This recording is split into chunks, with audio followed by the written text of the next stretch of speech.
Edwin Arroyave.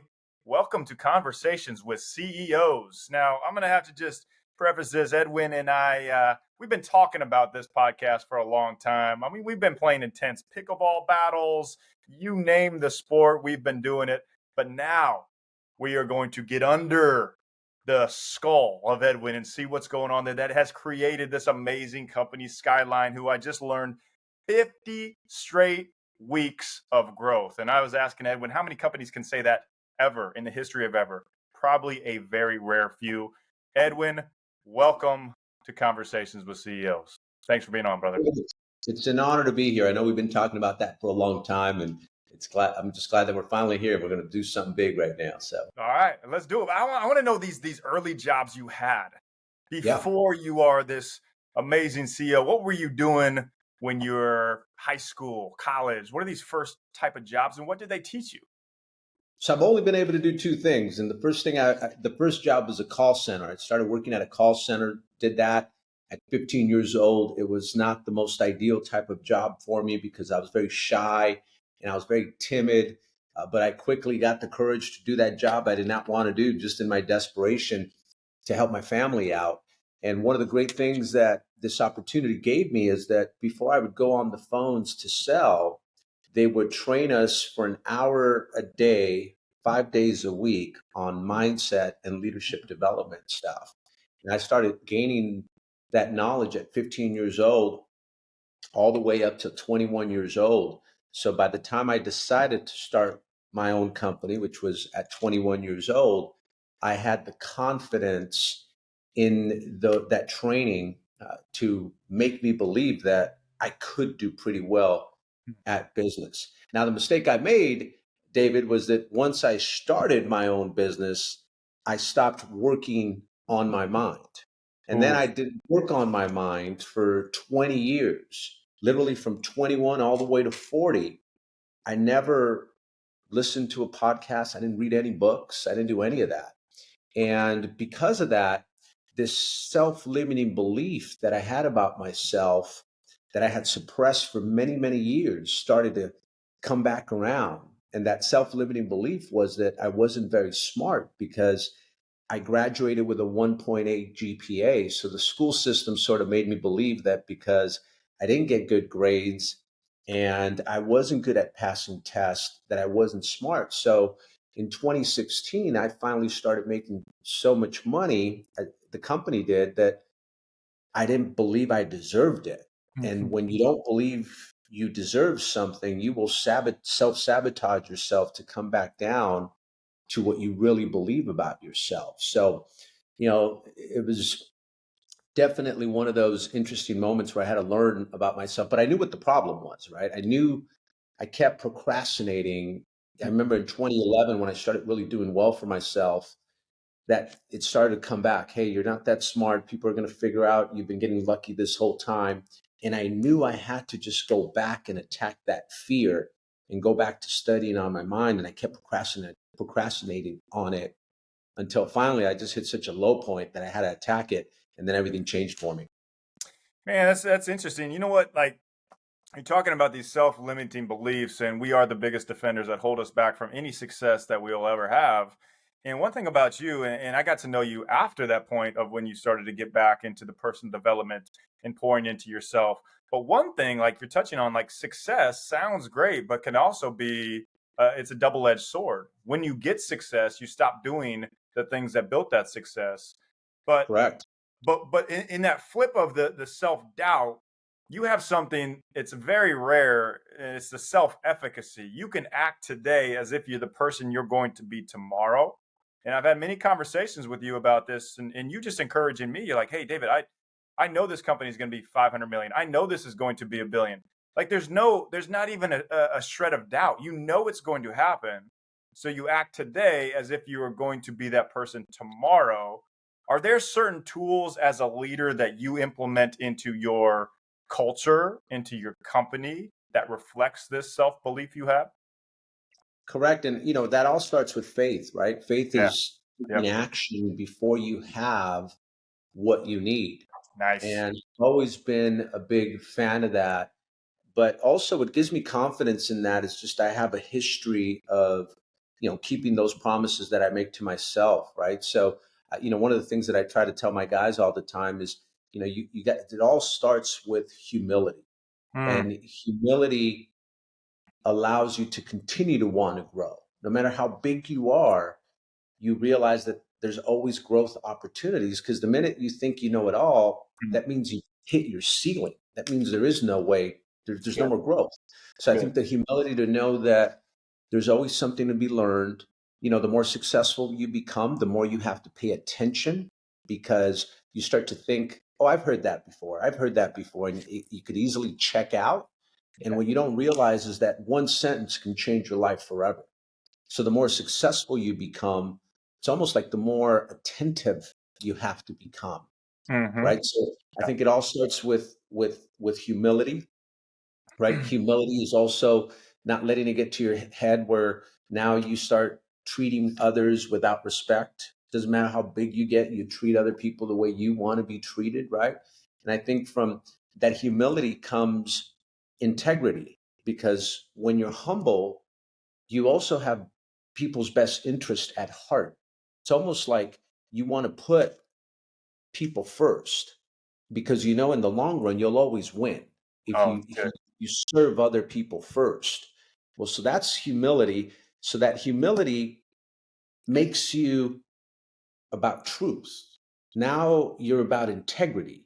You're going to Mm, keep the promises you make to other people no matter what. You're going to keep the promises you make to yourself no matter what.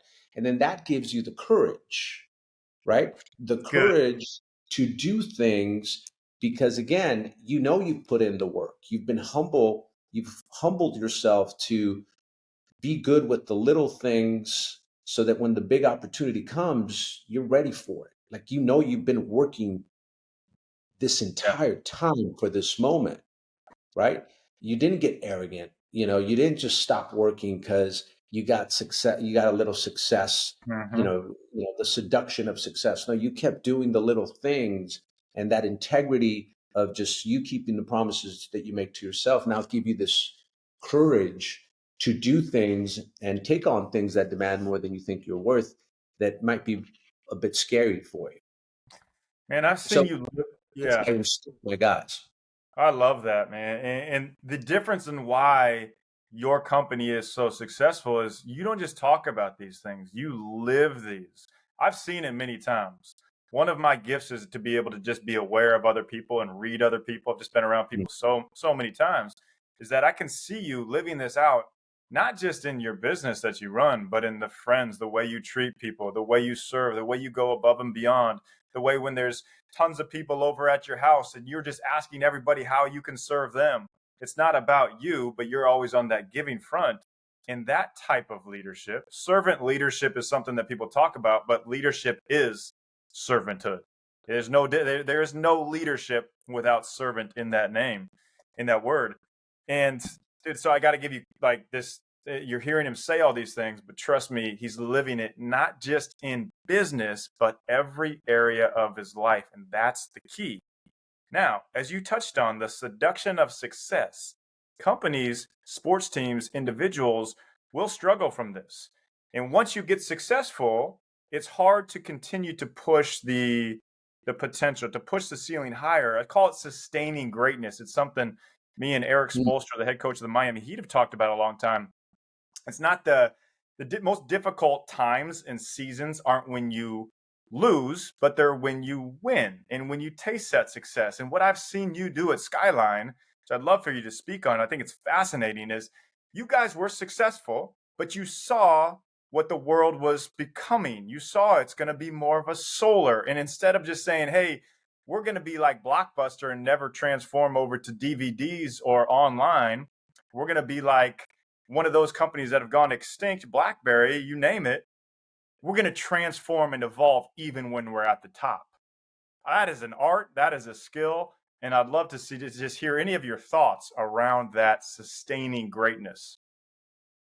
Yeah, so for me, sustaining success, is all about being able to cultivate what I think are the three biggest skill sets that anyone can get, which is resiliency, fortitude, and uh, I'm sorry, fortitude, gratitude. Yep. They're all part of resiliency, right? I think with gratitude, for instance, David, which comes back to the faith part. If you struggle with faith, increase your gratitude and your faith will become better.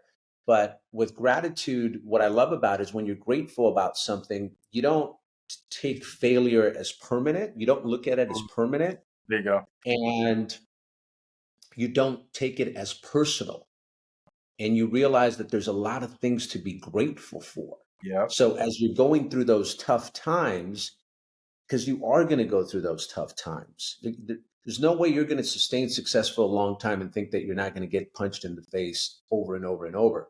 So gratitude will get you through those times. And then the other thing that'll get you through those times is, again, cultivating the gratitude, the fortitude, and the way you do that is by standing in the pain instead of Mm. running away from the pain. Because when you stand in the pain, you're developing the muscles that you'll need to sustain success for a long time, because life and pain are inseparable.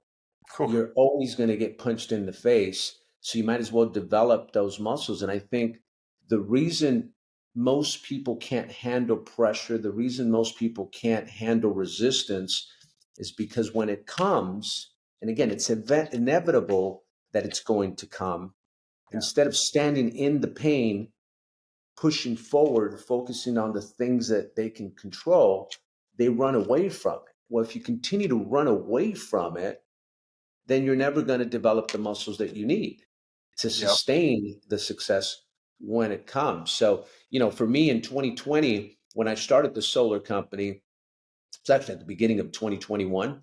I started it because I lost 25% of my sales force to solar. And I realized that if I didn't start a solar company from the ground up, I was going to get eaten alive. And just like I said, just like I've done with everything that I've done, I've said to myself, I don't know how I'm going to do it, but I'm going to figure it out. And let me just start taking action towards starting this company. And at the same time, I stayed disciplined with my bread and butter business, right? So I didn't just forget about my bread and butter business, which is my home security business. I still attacked that harder than I ever attacked anything, because I believed in what we were doing. And as I was struggling with that business, I went through a dark time of 10 months of just me working my butt off and not seeing any results. But again, it goes back to, the humility of knowing you've done the work, the Yep. integrity of knowing, you know, there's no way that you're putting so much action towards something not to get a return. There's Totally. just no way, right? If you do Totally. nothing, you get nothing. But for every cause, there's an effect. And I just knew, just because I had done it before, there's no way that I was taking this much action, I wasn't going to get a return. And I just kept going when things weren't working out for me. I just kept pushing, different ways to get from point A to point B. I was just relentless Mm. because I was not going to stop. And then 10 months later, it just all hit at the same time. And, we talked about the 50 weeks straight of breaking records. That was the beginning of it. And it took about 10 months, October of 2021. Everything I had been working on all started to work itself out. And we've been on a tear since. We've had 100% growth. And then the solar side, while doing that, I'm still doing the solar, right? So now both companies are doing very, very well. But again, I had to stay disciplined Mm. with my old business and not get so enamored with my new business, even though I knew that this new business was the new shiny object. I still didn't want to forget about my old business that I believed in, you know, that I believe in 1,000% in. So Why do we give gifts? It's a very valid question as the holiday season is in full swing and you're thinking about, oh, what can I get for my brother, my coworker, my spouse? Why do we give gifts? Well, the answer is pretty obvious. It's because we want the other people that we're getting those gifts for to know how much we care about them. I'm going to tell you what my go-to gift for this holiday season is, and will be continuing going forward, is the gift of Maui venison. Like, I love Maui venison. I love how healthy it is, how lean it is. I love the taste of it. I love the mission that Maui Venison is on, helping rebuild the Maui community. And so many philanthropical things that they're doing. It's just it's a really cool company to get behind, and I'm big on supporting companies that have a bigger mission than just the bottom line or the product that they're selling. Products and everything that comes and goes, but long-term missions, that's a legacy lever. And Maui Venison, oh yeah. If you're into health, which I hope you are, if you're into taste, which I also hope you are, Maui Venison is a great gift. So encourage you to check it out, try it for yourself, send it to some friends, and if you like it, just let me know. There's a code NURSE. So if you enter the code NURSE at mauivenison.com, code NURSE will get you 20% off. Have a happy holidays and eat some burgers. Edwin, that's one of the best lessons ever on any episode of podcast that I've done or listened to. And what you are speaking about is the trusting of the process. You had your system, you knew who you were, and you knew what you were doing. You knew what you wanted to grow. You had your daily process. You were put in for 10 months. You were going. You're planting seeds and planting seeds. Most people, when they don't see immediate results, will quickly shift to something else. Well, this must not be working because I'm not reaping the benefit of it. But you said, no, I know system plus process and God's timing equals results. And since you stuck with it, that's how it's been pouring in. And one thing I have to point out is during that 10 months of incredible struggle, I saw you a few times. I was with you. And you did not change as a person. You were still the encouraging with a smile on your face, serving. Just because what you were going through, you didn't project that upon other people. That is another lesson in itself for true leadership. Edwin, that's awesome. This is even. And I think, David, it's part of being a good leader is sometimes you got to sell the dream, even though you're living the nightmare. I think of at the beginning of 2021, I'll send you a clip on it, but it was my first meeting of the year. And actually, I brought on Ed Milet on that call just to kind of get everybody fired up. But we had just lost 50% of our production. 25% left to go do solar. Another 25% we lost to our biggest competitor at the time. And I needed to get behind something big. And I just started declaring. And I think success starts with declaring. That's why one of my favorite proverbs is, the power, the Proverbs 18:21, I believe, talks about death and life are in the power of the tongue. And I remember saying, I just started declaring, we're going to do in the next 2-3 years what's taken us 24 years to do. And while we do that, we're going to create the most 6-7 figure a year earners that any industry has ever created. And I just kept repeating that, and I kept declaring that. And now it's literally happening. We're now doing what's taken us 24 years to do in the next 2 years. Man, I love that. It's because you took the lid off you. People will only say you only can grow as much as you think you can actually grow. And that's why I tell people, like, if you set your goals at, let's say goals are, I want to make 100,000 this year. You will only make that. Why not set your goals at 5 million? You might not make 5 million, but you sure as heck will blow through 100,000. And you, by taking off that lid of self-doubt, have been able to produce this by declaring. And I'm sure you did it on a daily basis. You probably wrote it down. You probably said it in the mirror. You probably beat your chest while you're in your cold plunge. I declare. So I love that. Yeah. That's a powerful tool that people can take away. All right, I'm going to throw you on the rapid fire hot seat. So whatever comes to your mind, these can be quick, short, punchy answers. Has there been, and you have a lot of these, you've already said a ton of these, humility, integrity, courage, gratitude, fortitude. Is there a certain mentality that has stuck with you since your early days, that has just been something that you always come back to, the mentality or a saying or a mindset that just is like kind of like, man, this is my secret sauce. This is how I get through difficult times. I think the gratitude, I've always had this gift of taking a negative and turning it into a positive. And I do that by taking ownership of everything bad that happens to me.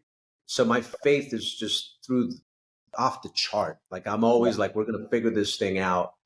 I know, dude, it really is. And like, we won't even talk about this story, but Edwin has the most incredible, funny slash just self-belief story I've ever heard was when you're playing keyboards in a rock band without even actually knowing how to play keyboards. I mean, if you're talking about faith in yourself and self-confidence, that is, I mean, fascinating. So, yeah, Yeah. just yeah, the gratitude. I mean, that's just, I know people talk about gratitude and they're like, oh, gratitude. But if you want to just reframe the way you view things and your perspective, gratitude is the key. It will change everything for you if you practice it.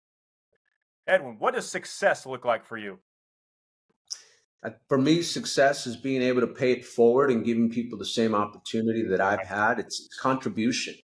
There's no point of creating a beautiful life for yourself if you're not willing to share it with people. Hmm, So for me, that's everything is beautiful. being able to share the success and show people that, that's why I like to say the pursuit of greatness is your biggest act of service. Yeah. The more you do, the more you can inspire people to want to do the things that you're doing. I mean, what drives me today is, at 15 years old, I was so shy and so timid that no one would hire me because during these interviews, I'd get so nervous that I start sweating. And I remember just 16, going to 16 job interviews, no one would give me a shot. Finally, a buddy of mine is like, hey, I got this job. They hire anybody. Just show up. They'll hire you. I, of course, show up. I'm thinking I'm going to get hired. And 2 minutes into the interview, the guy's handing me over a paper towel. And I'm like, man, this person, it's happening again. I'm not going to get the job. So I start even sweating even more. Of course, I don't get the job. As I'm going back to my car, I stop by the restroom, kind of wash my face. And I just start praying to God. I said, God, just give me a shot. If you give me a shot, I'll work harder than anybody's ever worked. Sure enough, as I get out of that restroom, there's a gentleman outside. He says, hey, Edwin. He actually didn't know my name. He says, hey, kid, when do you start? I said, I don't start. You guys are full. He starts laughing. He's like, no, we're not. He takes me over to the HR room. He says, you need to hire this kid. And 6 years later, that same person is the same person that helps me start Skyline Security. So I'm a byproduct of one person giving me a shot. And that's Man, why I'm a firm believer that in life, everybody needs a shot, and everybody just needs a leader that believes in them, that's going to be patient with them. And I want to give people that shot. And that's why I continue to work as hard as I work, because I am a firm believer that one person can change your life forever. And, I hope to do that for people. man, you're totally doing that for people. And you give me goosebumps saying that because I tell people that as well. Everything that I've ever done in my life has not been by me creating it. It's been the relationships of friends who have given me opportunities, book deals, speaking agents, everything has by way of somebody else giving me that opportunity. So relationships and pouring into relationships is literally everything. You know that feeling when you are just recharged? You don't have any sickness, no ailments. You have full, optimal energy. You are functioning at your highest level. You want to recreate that? Yeah, sure. You do. I do. We all do. And then you can times it by 10. What I'm about to tell you is going to blow your mind. So hold on here. This is real. Hyperbaric chamber. If you don't know what it is, look it up right now. Look up Eleve Health. ELEVE health.com. It's an oxygen miracle. What it is, HBOT, hyperbaric chamber. It's a simple and non-invasive therapy where you go into this. It places a body in a pressurized environment that allows extra oxygen to dissolve in the blood plasma and travel freely throughout your circulatory system, getting more red blood cells flowing naturally to the body's function. It's going to help you kill off any harmful bacteria. It's going to help you detox, increase your oxygen concentration, resist and fight infection, heal wounds faster, improve oxygen supply, reduce swelling, stop infection, lower inflammation, all while you're relaxing in the chamber. I kid you not. This is what the pros, the top Olympic athletes, what everybody uses for the highest optimization recovery. This is called hyperbaric chamber, HBOT, from Eleve Health, ELEVE health.com. Message me separately too if you want to get a specific deal on this. Check it out as you're a sports team, if you're an individual, if you're just somebody who loves optimization. It will be an absolute life changer for you. And I think, when we talk about culture, right? Culture is really, when I look at culture, it all starts with the art of honoring people. And Yeah. you honor people by just seeing them. You honor people by making them feel like they matter, making them feel like Mhm. they belong. I remember when I worked at that call center, man, I would work my butt off just to hope that one day the president would acknowledge me and know who I was. And it Yeah. didn't matter how much success I got, he never acknowledged me. And I always thought to myself, if I ever have my own company, I'm going to make sure I recognize people. I'm going to make sure that they know that they belong. And I do that with my friendships too. I want, when I invite them, I want to make them feel like, hey, you belong here. You're part of this circle. It doesn't matter if you're successful or not. Like, you belong here. So for me, that's a big part of culture. Yeah, I love that. I mean, at the end of the day, we all want to feel like we matter. We want to feel appreciation. That goes so much further than any bonus or any monetary value can. And I know I keep saying this, but like you are one of those people that I know if I'm in need of something or need someone to talk to, that I can pick up the phone and call you and you'll listen and you'll care. And that means a lot. And that means a lot, especially it's someone as successful as you. And there's a lot of people that are like, nah, I'm untouchable. I'm at this level. I'm a CEO. I'm untouchable. But being a real person is what true leadership is about. Edwin, is there anything that I'm not asking you? Is there anything that you think is like, man, this is so important in terms of leadership or being a CEO, running a company, running a family? Is there anything that we haven't covered that you think is really vital for people listening to grow? Yeah, no, I think, in regards to the culture and things like that, I think, for me, there's two drivers to people. If if they feel like what they're doing matters.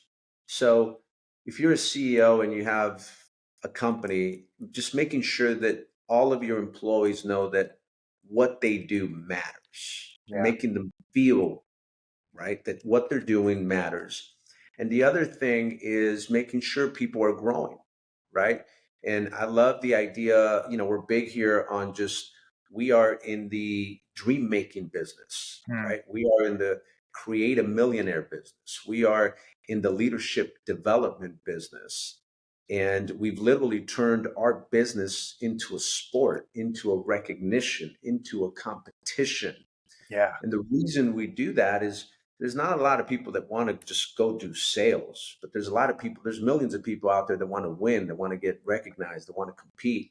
Hmm. And we've done a good job of just, gamifying what we do in our business. So again, that's why personal development, the number one component to loyalty is education. I think when you look at our culture and how explosive it is, I break it down to the leadership development part.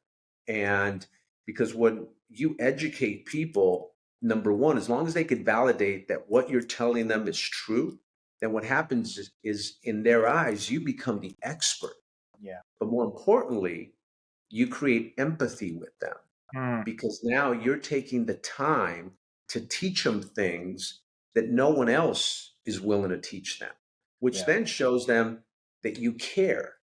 And then the third thing that happens when you're educating people is it creates this sense of you're going that extra mile for them. And as you know, everything in life is reciprocal, right?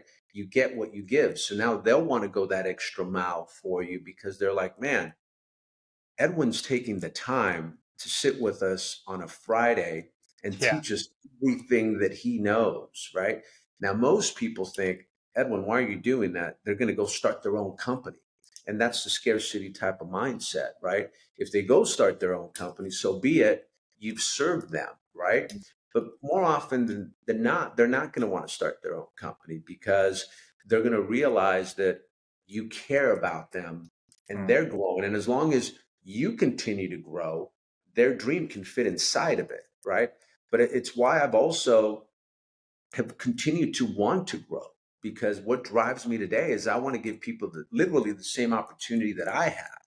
Well, if I want to give them the same opportunity that I have, that means I need to take my my success to a whole different level so they Yeah. can have that success and give them the ability to grow as well. So Man, one of the most phenomenal interviews I have ever done on a podcast, most powerful for anybody in business or for anybody in self growth.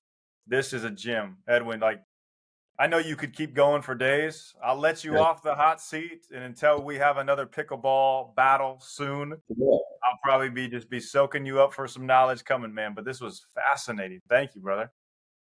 Yeah, no, thank you, man. It's an honor to be on your show. I know you. I love how much you pour into people. I mean, it's one of my favorite things about you that you're constantly on that servant mode, and I think that's why you're having the success you're having today. Is you're always thinking about people first, and again, when you think about people first, you will always win in the long run. So I love seeing you win right now.